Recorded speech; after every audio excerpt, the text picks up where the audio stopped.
ಇತ್ತೀಚೆಗೆ ಈ ದರಿದ್ರ ವೆಬ್ ಸಿರೀಸ್ಗಳನ್ನು ನೋಡಿಬಿಟ್ಟು ಟಿ ವಿ ಸೀರಿಯಲ್ಗಳನ್ನು ನೋಡಿಬಿಟ್ಟು ಬಹಳಷ್ಟು ಜನ ಹುಡುಗಿಯರು ಮತ್ತು ಮಹಿಳೆಯರು ಅನಾವಶ್ಯಕವಾಗಿ ಟಾಕ್ಸಿಕ್ ಆಗ್ತಾ ಇದ್ದಾರೆ. ಇವರು ಈ ಟಾಕ್ಸಿಸಿಟಿಯನ್ನೇ ಫೆಮಿನಿಸಮ್ ಅಂತ ಅನ್ಕೊತಾ ಇದ್ದಾರೆ. ಆದರೆ ರಿಯಾಲಿಟಿಯಲ್ಲಿ ಈ ಟಾಕ್ಸಿಸಿಟಿ ಫೆಮಿನಿಸಮ್ ಅಲ್ಲ. ಆದರೆ ಬಹಳಷ್ಟು ಜನ ಹೆಣ್ಮಕ್ಕಳು ಮತ್ತು ಹುಡುಗಿಯರು ಈ ಟಾಕ್ಸಿಸಿಟಿಯನ್ನೇ ಫೆಮಿನಿಸಮು ಗ್ರೇಟ್ನೆಸ್ಸು ಅಂತ ಅಂದ್ಕೊಂಡ್ಬಿಟ್ಟು ತಮ್ಮನ್ನು ತಾವು ಹಾಳು ಮಾಡ್ಕೊತಾ ಇದ್ದಾರೆ. ತಮ್ಮ ಲೈಫನ್ನು ತಮ್ಮ ಕೈಯಾರೆ ಹಾಳು ಮಾಡ್ತಾ ಇದ್ದಾರೆ. ಜೊತೆಗೆ ತಮ್ಮ ಫ್ಯಾಮಿಲಿಯನ್ನು ಕೂಡ ಹಾಳು ಮಾಡ್ತಾ ಇದ್ದಾರೆ. ಈ ಟಾಕ್ಸಿಕ್ ಆಗಿರುವ ಹೆಂಗಸರೊಂದಿಗೆ ಇರೋದಕ್ಕಿಂತ ವಿಷಕಾರಿಯಾಗಿರುವ ಹಾವಿನೊಂದಿಗಿರೋದು ಎಷ್ಟೋ ಪಟ್ಟು ವಾಸಿಯಾಗಿದೆ ಮತ್ತು ಸೇಫ್ ಆಗಿದೆ. ಇವತ್ತಿನ ವಿಡಿಯೋದಲ್ಲಿ ನಾನು ಟಾಕ್ಸಿಕ್ ಆಗಿರುವ ಹೆಣ್ಮಕ್ಕಳ 10 ಗುಣಲಕ್ಷಣಗಳ ಬಗ್ಗೆ ಡೀಟೇಲ್ ಆಗಿ ಡಿಸ್ಕಸ್ ಮಾಡುವನಿದ್ದೇನೆ. ಅದಕ್ಕಿಂತಲೂ ಮುಂಚೆ ನಿಮಗೊಂದು ಡಿಸ್ಕ್ಲೇಮರ್ ಇದೆ. ನೀವು ಈ ವಿಡಿಯೋದಲ್ಲಿ ಹೇಳಲಾದ ಯಾವುದಾದ್ರೂ ಒಂದು ಲಕ್ಷಣವನ್ನು ನೋಡಿಬಿಟ್ಟು ಈ ಹುಡುಗಿ ಟಾಕ್ಸಿಕ್ ಆಗಿದ್ದಾಳೆ ಅಂತ ಹೇಳಿಬಿಟ್ಟು ಸಡನ್ ಆಗಿ ಜಜ್ಮೆಂಟ್ಗೆ ಬರೋಕ್ಕೆ ಹೋಗಬೇಡಿ. ನಾನು ಹೇಳ್ತಾ ಇರುವ ಗುಣಲಕ್ಷಣಗಳು ಯಾವ ಹುಡುಗಿಯಲ್ಲಿ ಕಂಟಿನ್ಯೂಸ್ ಪ್ಯಾಟರ್ನಲ್ಲಿ ಕಂಡು ಬರ್ತವೆನೋ ಅವಳು ಮಾತ್ರ ಟಾಕ್ಸಿಕ್ ಆಗಿದ್ದಾಳೆ ಅಂತಂದಂಗೆ ಅರ್ಥ. ಟಾಕ್ಸಿಕ್ ಆಗಿರುವ ಹೆಣ್ಮಕ್ಕಳ 10 ಲಕ್ಷಣಗಳು ಇಂತಿವೆ. Sign number 1, emotional manipulation. ಈ ಟಾಕ್ಸಿಕ್ ಆಗಿರುವ ಹೆಣ್ಮಕ್ಕಳು ತಮ್ಮ ಸ್ವಾರ್ಥಕ್ಕಾಗಿ ಇಲ್ಲವೇ ತಮಗೆ ಬೇಕಾಗಿರುವ ಬೆನಿಫಿಟ್ಸ್ಗಳನ್ನು ಪಡೆದುಕೊಳ್ಳುವುದಕ್ಕಾಗಿ ಇಮೋಷ್ನಲ್ ಮ್ಯಾನಿಪ್ಯುಲೇಷನನ್ನು ಮಾಡ್ತಾ ಇರ್ತಾರೆ. ಇದಕ್ಕಾಗಿ ಇವರು ತಮ್ಮ ಕಣ್ಣೀರಿನ ಬಳಕೆ ಮಾಡ್ತಾರೆ, ತಮ್ಮ ಸೌಂದರ್ಯದ ಬಳಕೆ ಮಾಡ್ತಾರೆ, ಇಲ್ಲವೇ ತಮ್ಮ ಪ್ಯಾಸಿವ್ ಅಗ್ರೆಸಿವ್ ಬಿಹೇವಿಯರ್ನನ್ನು ಬಳಸಿಕೊಳ್ತಾರೆ, ಇಲ್ಲವೇ ಡರ್ಟಿ ಮೈಂಡ್ ಗೇಮ್ಗಳನ್ನು ಆಡ್ತಾ ಇರ್ತಾರೆ. ಈ ಟಾಕ್ಸಿಕ್ ಆಗಿರುವ ಹೆಣ್ಮಕ್ಕಳು ಓಪನ್ ಡಿಸ್ಕಷನ್ಗಳನ್ನು ಮಾಡಿಬಿಟ್ಟು ತಮಗೆ ಬೇಕಾಗಿರೋದನ್ನು ಪಡೆದುಕೋಬೋದು, ಅವಕಾಶ ಇದೆ. ಆದರೆ ಅದನ್ನು ಅವರು ಅಡಾಪ್ಟ್ ಮಾಡಿಕೊಳ್ಳಲ್ಲ. ಅದರ ಬದಲಿಗೆ ಅವರು ಎಮೋಷ್ನಲ್ ಮ್ಯಾನಿಪ್ಯುಲೇಷನ್ ಟೆಕ್ನಿಕನ್ನು ಫಾಲೋ ಮಾಡ್ತಾರೆ. ಇಲ್ಲಿ 2 ಸಿಚುವೇಶನ್ಗಳು ಕ್ರಿಯೇಟ್ ಆಗ್ತವೆ. ಒಂದು, ಅವರು ನಿಮ್ಮನ್ನೇ ಮ್ಯಾನಿಪ್ಯುಲೇಟ್ ಮಾಡ್ತಾ ಇರ್ತಾರೆ, ನಿಮ್ಮ ಬ್ರೈನ್ ವಾಶನ್ನು ಮಾಡ್ತಾ ಇರ್ತಾರೆ, ನಿಮ್ಮನ್ನು ಅವರ ತಾಳಕ್ಕೆ ತಕ್ಕಂತೆ ಕುಣಿಸೋಕೆ ಪ್ರಯತ್ನ ಪಡ್ತಾ ಇರ್ತಾರೆ. ಇದೊಂದು ಸಿಚುವೇಶನ್ ಆಗುತ್ತೆ. ಇನ್ನು 2ನೇ ಸಿಚುವೇಶನ್ ಏನಪ್ಪ ಅಂತಂದರೆ, ಇವರು ಬೇರೆಯವರನ್ನು ನಿಮ್ಮ ವಿರುದ್ಧವಾಗಿ ಎತ್ತಿ ಕಟ್ತಾ ಇರ್ತಾರೆ, ಮ್ಯಾನಿಪ್ಯುಲೇಷನನ್ನು ಮಾಡ್ತಾ ಇರ್ತಾರೆ. ಈಗ ಕೇಸ್ ನಂಬರ್ 1ನಲ್ಲಿ ನಿಮ್ಮ ಗರ್ಲ್ಫ್ರೆಂಡು ಅಥವಾ ವೈಫ್ ಇದ್ದಾಳೆ ಅಂತ ಅಂದ್ಕೊಳ್ಳಿ. ಸೊ ಅವಳಿಗೆ ಏನು ಬೇಕು ಅದನ್ನು ಪಡೆದುಕೊಳ್ಳುವುದಕ್ಕಾಗಿ ಆಕೆ ನಿಮ್ಮನ್ನು ಎಮೋಷ್ನಲಿ ಮ್ಯಾನಿಪ್ಯುಲೇಟ್ ಮಾಡ್ತಾ ಇರ್ತಾಳೆ, ಎಮೋಷ್ನಲ್ ಬ್ಲ್ಯಾಕ್ ಮೇಲ್ ಮಾಡ್ತಾ ಇರ್ತಾಳೆ. ಕಣ್ಣೀರಾಕಿ ಆದರೂ ನನಗಿದು ಬೇಕು ಅದು ಬೇಕು, ಹಂಗಾಯ್ತು ಹಿಂಗಾಯ್ತು, ನಿಮ್ಮಮ್ಮ ಹಿಂಗಂದ್ರು, ನಿಮ್ಮ ಅಣ್ಣ ತಮ್ಮ ಹಿಂಗಂದ್ರು, ನಿಮ್ಮ ತಂಗಿ ಅಕ್ಕ ಹಿಂಗಂದ್ರು, ನಿಮ್ಮ ಅಪ್ಪ ಹಿಂಗಂದ ಅಂಥೇಳಿ ಎಲ್ಲ ನಿಮ್ಮ ತಲೆಯಲ್ಲಿ ತುಂಬ್ತಾ ಇರ್ತಾಳೆ. ಇಲ್ಲವೇ ತನ್ನ ಸೌಂದರ್ಯವನ್ನು ಬಳಸ್ಕೊಂಡ್ಬಿಟ್ಟಾದರೂ ನಿಮ್ಮನ್ನು ಮ್ಯಾನಿಪ್ಯುಲೇಟ್ ಮಾಡೋಕ್ಕೆ ಟ್ರೈ ಮಾಡ್ತಾ ಇರ್ತಾಳೆ. ಸೊ ಈ ಥರ ಅವರು ಮ್ಯಾನಿಪ್ಯುಲೇಷನ್ನ ಮಾಡ್ತಾ ಇರ್ತಾರೆ. ಇಲ್ಲಪ್ಪ ಅಂತಂದರೆ ಬೇರೆಯವರನ್ನು ನಿಮ್ಮ ವಿರುದ್ಧವಾಗಿ ಮ್ಯಾನಿಪ್ಯುಲೇಟ್ ಮಾಡ್ತಾ ಇರ್ತಾರೆ. ಉದಾಹರಣೆಗಾಗಿ ಹೇಳಬೇಕಪ್ಪ ಅಂತಂದರೆ, ಯಾವುದಾದ್ರೂ ಹುಡುಗಿ ನಿಮ್ಮ ಫ್ರೆಂಡ್ಸ್ಗಳನ್ನು ನಿಮ್ಮ ಮೇಲೆ ಎತ್ತಿ ಕಟ್ಟಬಹುದು, ನಿಮ್ಮ ಬಾಸನ್ನು ಮ್ಯಾನೇಜರನ್ನು ಎತ್ತಿ ಕಟ್ಟಬಹುದು, ನಿಮ್ಮ ಫ್ಯಾಮಿಲಿ ಮೆಂಬರ್ಸ್ಗಳನ್ನು ಎತ್ತಿ ಕಟ್ಟಬಹುದು, ನಿಮ್ಮ ಹೆಂಡತಿ ನಿಮ್ಮನ್ನು ನಿಮ್ಮ ತಾಯಿಯ ಮೇಲೆ ಎತ್ತಿ ಕಟ್ಟಬಹುದು, ಮತ್ತು ನಿಮ್ಮ ತಾಯಿ ನಿಮ್ಮನ್ನು ನಿಮ್ಮ ಹೆಂಡತಿಯ ಮೇಲೆ ಎತ್ತಿ ಕಟ್ಟಬಹುದು. ಪಾಸಿಬಿಲಿಟಿ ಇದೆಯಲ್ಲ. ಸೊ ಈ ರೀತಿ ಟಾಕ್ಸಿಕ್ ಆಗಿರುವ ಹೆಣ್ಮಕ್ಕಳು ಒಂದು ನಿಮ್ಮನ್ನಾದರೂ ಮ್ಯಾನಿಪ್ಯುಲೇಟ್ ಮಾಡ್ತಾ ಇರ್ತಾರೆ, ಇಲ್ಲವೇ ಬೇರೆಯವರನ್ನು ನಿಮ್ಮ ವಿರುದ್ಧವಾಗಿ ಮ್ಯಾನಿಪ್ಯುಲೇಟ್ ಮಾಡ್ತಾ ಇರ್ತಾರೆ. Sign number 2, lack of accountability. ಈ ಟಾಕ್ಸಿಕ್ ಆಗಿರುವ ಹೆಣ್ಮಕ್ಕಳಲ್ಲಿ ಅಕೌಂಟೆಬಿಲಿಟಿ ಅನ್ನೋದು ಸ್ವಲ್ಪವೂ ಕೂಡ ಇರಲ್ಲ. ಇವರು ತಮ್ಮ ಜವಾಬ್ದಾರಿಗಳನ್ನು ಹೊತ್ತುಕೊಳ್ಳಲ್ಲ. ಅಪ್ಪಿತಪ್ಪಿ ಇವರಿಂದ ಏನಾದರೂ ತಪ್ಪಾದರೆ ಇವರು ಆ ತಪ್ಪುಗಳನ್ನು ಒಪ್ಪಿಕೊಳ್ಳಲ್ಲ, ಆ ತಪ್ಪುಗಳನ್ನು ತಿದ್ದಿಕೊಳ್ಳಲ್ಲ, ಆ ತಪ್ಪುಗಳಿಗೆ ಕ್ಷಮೆಯನ್ನು ಕೇಳಲ್ಲ. ಎಲ್ಲದರಲ್ಲೂ ಕೂಡ ಇವರು ಬೇಜವಾಬ್ದಾರಿ ವರ್ತನೆಯನ್ನು ತೋರಿಸ್ತಾರೆ. ಇತ್ತ ಕಡೆಗೆ ಇವರು ಸರಿಯಾಗಿ ಮಗಳು ಕೂಡ ಆಗಲ್ಲ, ಸರಿಯಾಗಿ ನಿಮಗೆ ಗರ್ಲ್ಫ್ರೆಂಡು ಕೂಡ ಆಗಲ್ಲ, ಮುಂದೆ ನಿಮಗೆ ಸರಿಯಾದ ಹೆಂಡತಿನೂ ಆಗಲ್ಲ, ಅವರ ಮಕ್ಕಳಿಗೆ ಸರಿಯಾದ ತಾಯಿನೂ ಕೂಡ ಆಗಲ್ಲ. ಎಲ್ಲ ಕಡೆಗೂ ಕೂಡ ಇವರು ಜಾರಿಕೊಳ್ಳುವ ಸ್ವಭಾವವನ್ನು ತೋರಿಸ್ತಾ ಇರ್ತಾರೆ. ಅವರ ಕಡೆಯಿಂದ ನೀವು ಅಕೌಂಟೆಬಿಲಿಟಿಯನ್ನು ನಿರೀಕ್ಷೆ ಮಾಡಲೇಬಾರ್ದು ಅನ್ನೋ ಥರ ಅವರು ಬಿಹೇವ್ ಮಾಡ್ತಾ ಇರ್ತಾರೆ. ಸೊ ನೀವೇನಾದರೂ ಕೇಳಕ್ಕೆ ಹೋದರೆ ಅವರು ಬ್ಲೇಮ್ ಗೇಮ್ಗಳನ್ನು ಆಡ್ತಾರೆ. ನೀನು ಹಾಗೆ ಮಾಡಿದೆ, ನಾನು ಹೀಗೆ ಮಾಡಿದೆ, ನೀನು ಆ ರೀತಿ ವರ್ತಿಸಿದ್ದೆ, ಅದಕ್ಕೆ ನಾನು ಈ ರೀತಿ ವರ್ತಿಸಿಬಿಟ್ಟೆ ಅಂಥೇಳಿ ಸಮಜಾಯಿಷಿಗಳನ್ನು ಕೊಡ್ತಾರೆ. ನಿಮ್ಮ ಮೇಲೇ ಆರೋಪಗಳನ್ನು ಹೊರಿಸ್ತಾ ಇರ್ತಾರೆ. ಎಲ್ಲರನ್ನ ಕೂಡ ಕ್ರಿಟಿಸೈಸ್ ಮಾಡ್ತಾರೆ, ಎಲ್ಲರನ್ನ ಕೂಡ ಬ್ಲೇಮ್ ಮಾಡ್ತಾರೆ.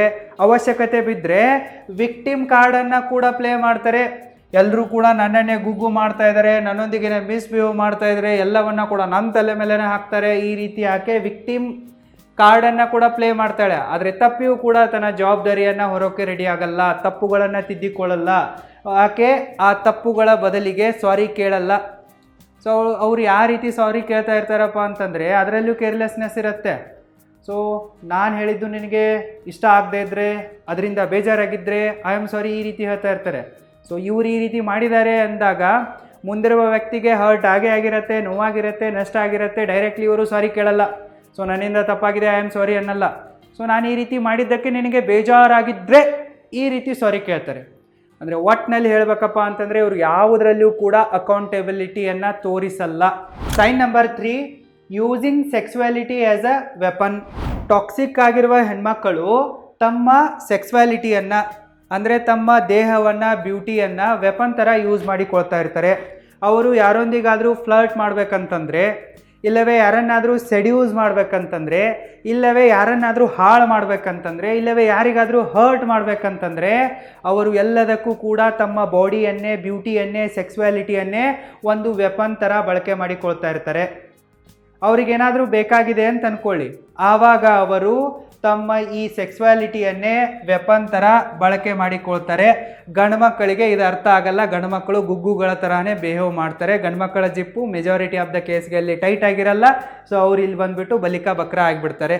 ಹೆಣ್ಮಕ್ಕಳ ಬಟ್ಟೆಗಳು ಟೈಟ್ ಆದಷ್ಟು ಗಂಡು ಮಕ್ಕಳ ಬಟ್ಟೆಗಳು ಲೂಸ್ ಆಗ್ತಾ ಹೋಗ್ತವೆ ಅನ್ನೋದನ್ನು ನೀವು ಕೇಳಿರ್ಬೋದು. ಸೊ ಅದಕ್ಕೆ ತಕ್ಕಂತೆಯೇ ಇವರು ಸೆಕ್ಸುವಾಲಿಟಿಯನ್ನು ಒಂದು ವೆಪನ್ ಥರ ಬಳಸಿಕೊಳ್ತಾರೆ. ಈಗ ಬ್ರೇಕಪ್ ಆಗಿದೆ ಅಂತ ಅಂದ್ಕೊಳ್ಳಿ, ಇಲ್ಲವೇ ಡಿವೋರ್ಸ್ ಆಗಿದೆ ಅಂತ ಅಂದ್ಕೊಳ್ಳಿ, ಆವಾಗ ಎಕ್ಸ್ ಬಾಯ್ ಫ್ರೆಂಡ್ಗೆ ಇಲ್ಲವೇ ಎಕ್ಸ್ ಹಸ್ಬೆಂಡ್ಗೆ ಹರ್ಟ್ ಮಾಡುವುದಕ್ಕಾಗಿಯೂ ಕೂಡ ಇವರು ಸೆಕ್ಸುವಾಲಿಟಿಯನ್ನು ವೆಪನ್ ಥರ ಬಳಕೆ ಮಾಡಿಕೊಳ್ತಾರೆ. ಬ್ರೇಕಪ್ ಆಯಿತಾ, ಸೊ ನೀನು ನನ್ನೊಂದಿಗೆ ಬ್ರೇಕಪ್ ಮಾಡ್ಕೊಂಡಿದ್ಯಾ, ಈಗ ಹೆಂಗೆ ಉರಿಸ್ತೀನಿ ನೋಡು ನಿನ್ನ ಅಂತ ಹೇಳ್ಬಿಟ್ಟು ಅವರು ಯಾವುದಾದ್ರೂ ಬೇರೆ ಹುಡುಗನ ಜೊತೆಗೆ ಸೆಕ್ಸ್ ಮಾಡ್ತಾರೆ, ರೊಮ್ಯಾನ್ಸ್ ಮಾಡೋಕ್ಕೆ ಹೋಗ್ತಾರೆ, ಡೇಟ್ ಮೇಲೆ ಹೋಗ್ತಾರೆ. ಅಲ್ಲಿ ಫೋಟೋ ವಿಡಿಯೋಗಳನ್ನು ತೆಗೆದುಬಿಟ್ಟು ಸ್ಟೇಟಸಲ್ಲಿ ಸೋಷಿಯಲ್ ಮೀಡಿಯಾದಲ್ಲಿ ಹಾಕಿ ನಿಮ್ಮನ್ನು ಉರಿಸ್ತಾರೆ. ಸೆಕ್ಸುವಾಲಿಟಿಯನ್ನು ಅವರು ಲಿಮಿಟ್ಲೆಸ್ ಆಗಿ ಬಳಸಿಕೊಳ್ಳೋಕ್ಕೂ ಕೂಡ ಮುಂದಾಗಿಬಿಡ್ತಾರೆ. ಯಾಕಂದರೆ ಅವರು ಟಾಕ್ಸಿಕ್ ಮೈಂಡ್ಸೆಟನ್ನು ಹೊಂದಿರ್ತಾರೆ. ಅವರಿಗೆ ಯಾವುದೇ ಥರನಾದ ಬೌಂಡ್ರಿಗಳಿರಲ್ಲ. ಅವರು ಯಾವುದಕ್ಕೂ ಕೂಡ ಕೇರ್ ಮಾಡಲ್ಲ. ಸೊ ಅವ್ರಿಗೇನು ಬೇಕೋ ಅದನ್ನು ಪಡೆದುಕೊಳ್ಳೋದಕ್ಕಾಗಿ, ಅವರು ಅಂದುಕೊಂಡಿರುವುದನ್ನು ಸಾಧಿಸುವುದಕ್ಕಾಗಿ ಅವರು ಎಷ್ಟೇ ಕೀಳು ಮಟ್ಟಕ್ಕೆ ಹೋಗೋಕ್ಕೂ ಕೂಡ ರೆಡಿ ಇರ್ತಾರೆ. ಬ್ರೇಕಪ್ ಆದ ತಕ್ಷಣ ಫೇಕ್ ರೇಪ್ ಕೇಸ್ ಹಾಕೋಕ್ಕೆ ಅವರು ಯಾವುದೇ ಹಿಂದು ಮುಂದೆ ಯೋಚನೆನೇ ಮಾಡಲ್ಲ, ಆಲ್ವೇಸ್ ರೆಡಿ. ಸೊ ಈ ರೀತಿ ಟಾಕ್ಸಿಕ್ ಆಗಿರುವ ಹೆಣ್ಮಕ್ಕಳು ತಮ್ಮ ಸೆಕ್ಸುವಾಲಿಟಿಯನ್ನೇ ವೆಪನ್ ಥರ ಬಳಸಿಕೊಳ್ತಾರೆ. Sign number 4, showing conditional love. Toxic ಆಗಿರುವ ಹೆಣ್ಮಕ್ಕಳು ಅವರಿಗೇನು ಬೇಕೋ ಅದು ಸಿಕ್ಕರೆ ಮಾತ್ರ ನಿಮಗೆ ಪ್ರೀತಿಯನ್ನು ತೋರಿಸ್ತಾರೆ, ಇಲ್ಲಪ್ಪ ಅಂತಂದರೆ ತೋರಿಸಲ್ಲ.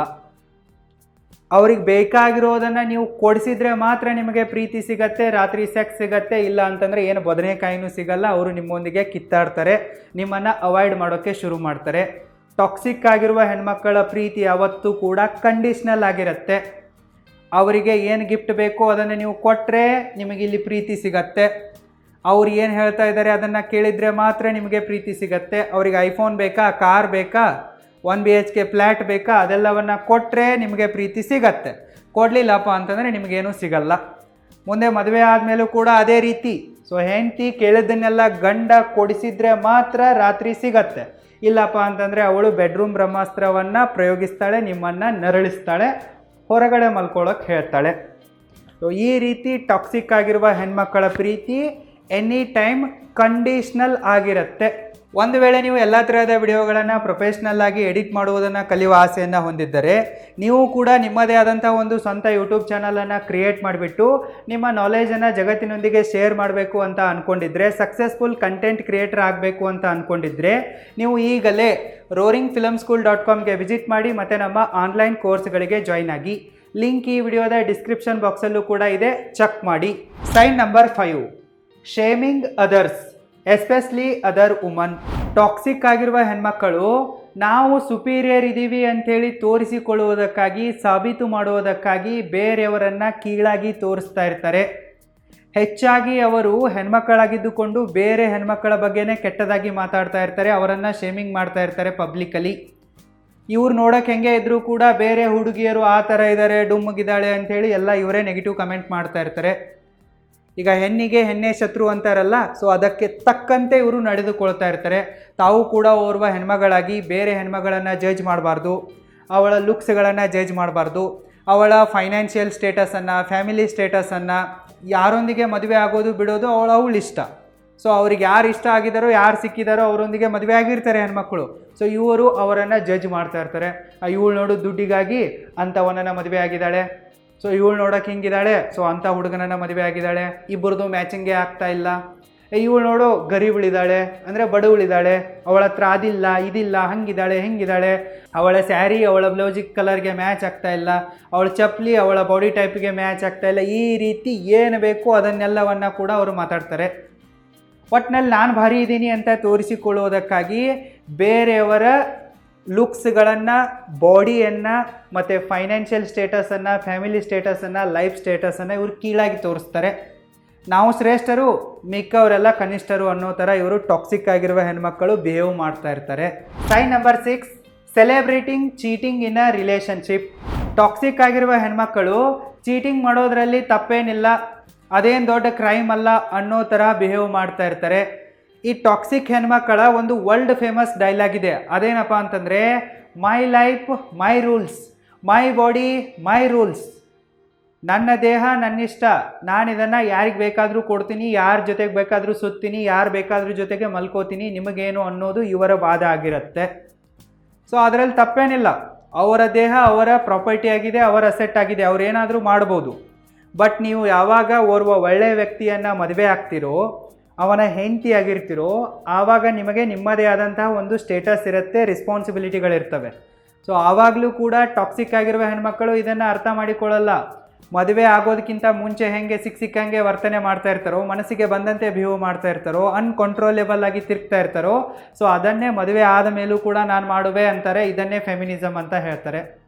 ಮೈ ಬಾಡಿ ಮೈ ರೂಲ್ಸ್ ಅಂತಾರೆ ಅವರು. ನನ್ನ ದೇಹ ಇದೆ, ಇದು ನನ್ನ ಸೊತ್ತು, my husband is not owner of my vagina ಅಂತ ಹೇಳ್ಕೊತ ತಿರುಗ್ತಾ ಇರ್ತಾರೆ. ನೀವು ಸೋಷಿಯಲ್ ಮೀಡಿಯಾಗಳಲ್ಲಿ ನೋಡಿ, ಇನ್ಸ್ಟಾಗ್ರಾಮು, ಫೇಸ್ಬುಕ್ಕು, ಟ್ವಿಟರ್ಗಳಲ್ಲಿ ನೋಡಿ.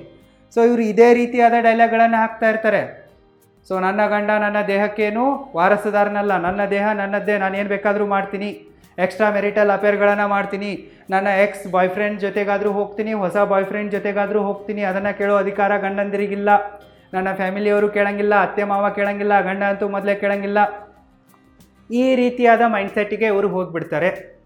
ಅವರು ಎಕ್ಸ್ಟ್ರಾ ಮೆರಿಟಲ್ ಅಫೇರ್ಗಳನ್ನು ಮಾಡೋದನ್ನು, ರಿಲೇಷನ್ಶಿಪ್ಪಲ್ಲಿ ಚೀಟ್ ಮಾಡೋದನ್ನು, ಮಲ್ಟಿಪಲ್ ಸೆಕ್ಸುವಲ್ ಪಾರ್ಟ್ನರ್ಗಳನ್ನು ಇಟ್ಕೊಳ್ಳೋದನ್ನು, ಊರು ತುಂಬ ಬಾಯ್ ಫ್ರೆಂಡ್ಗಳನ್ನು ಮಾಡೋದನ್ನು ಸೆಲೆಬ್ರೇಟ್ ಮಾಡ್ತಾರೆ. ಇದರಲ್ಲಿ ಯಾವುದೇ ತಪ್ಪಿಲ್ಲ, ಇದು ಒಂದು ಹೆಮ್ಮೆಯ ವಿಷಯ ಅನ್ನೋ ಥರ ಹೇಳಿಕೊಂಡು ತಿರುಗಾಡ್ತಾರೆ.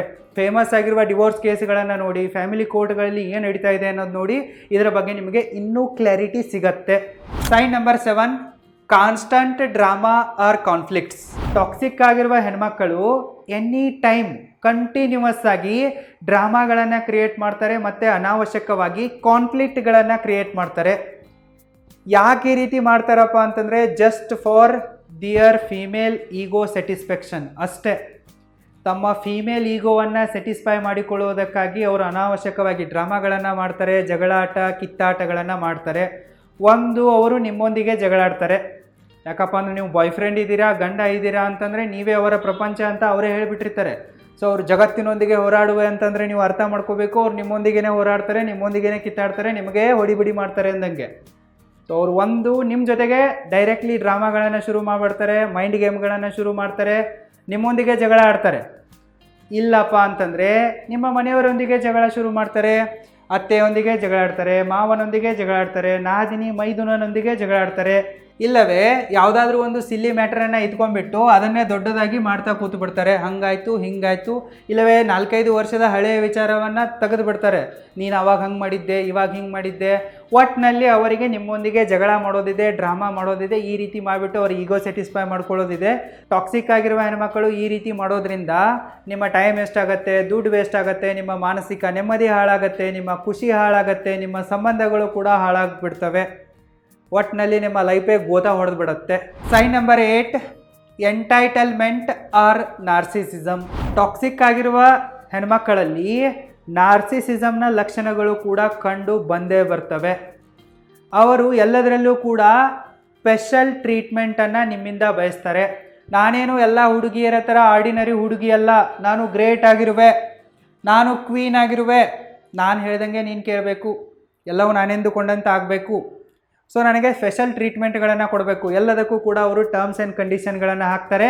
ಪದೇ ಪದೇ ನಾನು ಎಲ್ಲ ಹುಡುಗಿಯರ ಥರ ಅಲ್ಲ, ಎಲ್ಲ ಹೆಣ್ಮಕ್ಳ ಥರ ಅಲ್ಲ, ನಾನು ಬೇರೆನೇ ಇದ್ದೀನಿ, ನಾನು ಡಿಫ್ರೆಂಟ್ ಆಗಿದ್ದೀನಿ, ನಾನು ಯೂನಿಕ್ ಆಗಿದ್ದೀನಿ, ನಾನು ಸ್ಪೆಷಲ್ ಆಗಿದ್ದೀನಿ, ನಾನು ಗ್ರೇಟ್ ಆಗಿದ್ದೀನಿ, ಅದನ್ನು ಮಾಡು ಇದನ್ನು ಮಾಡು ಅಂತೇಳಿ ಸಿಕ್ಕಾಪಟ್ಟೆ ಎಕ್ಸ್ಪೆಕ್ಟೇಷನ್ಗಳನ್ನು ನಿಮ್ಮ ಮೇಲೆ ಹೇರ್ತಾರೆ.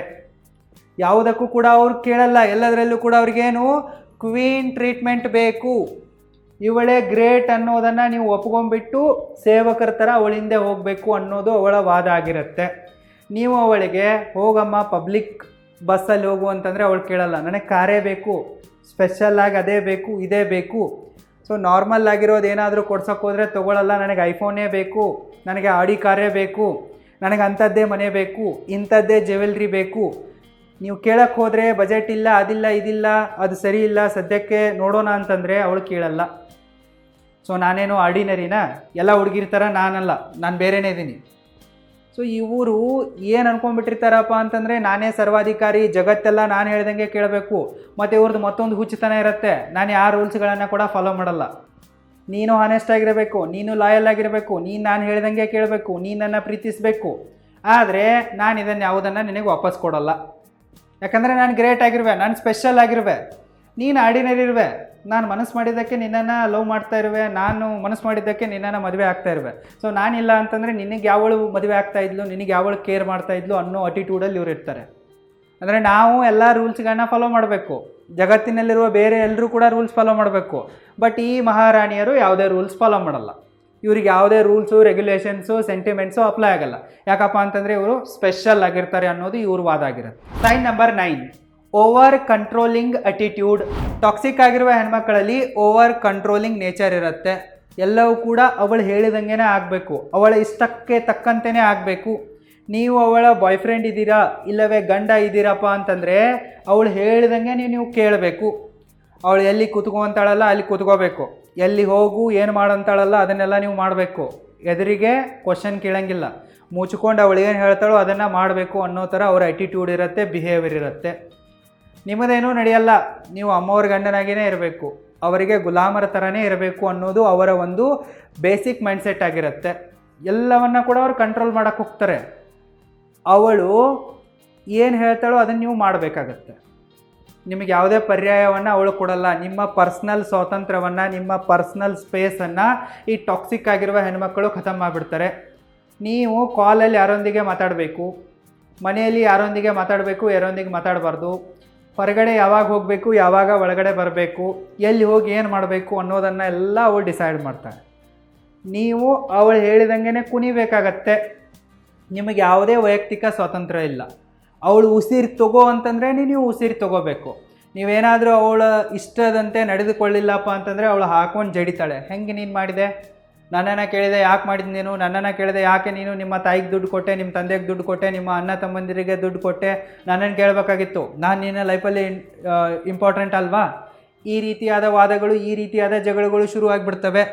ಮತ್ತು ಅವಳೇನು ಮಾಡ್ತಾಳಪ್ಪ ಅಂತಂದರೆ, ಹೋಗು ನಿಮ್ಮ ಅಪ್ಪನ ಹತ್ರ ಹೋಗು, ಆಸ್ತಿಯಲ್ಲಿ ಪಾಲು ಕೇಳು, ನಿಮ್ಮ ಅಣ್ಣನ ಹತ್ರ ಹೋಗಿ ಬಿಸ್ನೆಸ್ಸಲ್ಲಿ ಶೇರ್ ಕೇಳು, ನಾವು ಅದನ್ನು ಮಾಡೋಣ ಇದನ್ನು ಮಾಡಲ್ಲ. ಕೇಳಿಲ್ಲಪ್ಪ ಅಂತಂದರೆ ಅವಳು ಮತ್ತೆ ಏನು ಮಾಡ್ತಾಳೆ, ಮ್ಯಾನಿಪ್ಯುಲೇಷನ್ ಟೆಕ್ನಿಕ್ಗಳನ್ನು ನಿಮ್ಮ ಮೇಲೆ ಅಪ್ಲೈ ಮಾಡ್ತಾಳೆ. ಒಟ್ಟಿನಲ್ಲಿ ಅವಳು ನಿಮ್ಮ ಕಂಟ್ರೋಲನ್ನು ತನ್ನ ಕೈಗೆ ತಗೊಂಡ್ಬಿಡ್ತಾಳೆ.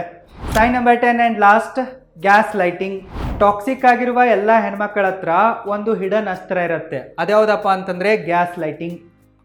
ಅವರು ನಿಮ್ಮ ಮೇಲೆ ಗ್ಯಾಸ್ ಲೈಟಿಂಗ್ ಮಾಡ್ತಾ ಇದ್ದಾರೆ ಅನ್ನೋದು ಮೆಜಾರಿಟಿ ಆಫ್ ಗಂಡಸರಿಗೆ ಗೊತ್ತೇ ಆಗಲ್ಲ. ಅವರ ಮುಖವನ್ನು ನೋಡಿದ ನಂತರ ನೀವೆಲ್ಲವನ್ನ ಕೂಡ ಮರ್ತೋಗ್ಬಿಡ್ತೀರಾ, ನೀವು ಭ್ರಮೆಗೆ ಒಳಗಾಗಿಬಿಡ್ತೀರಾ.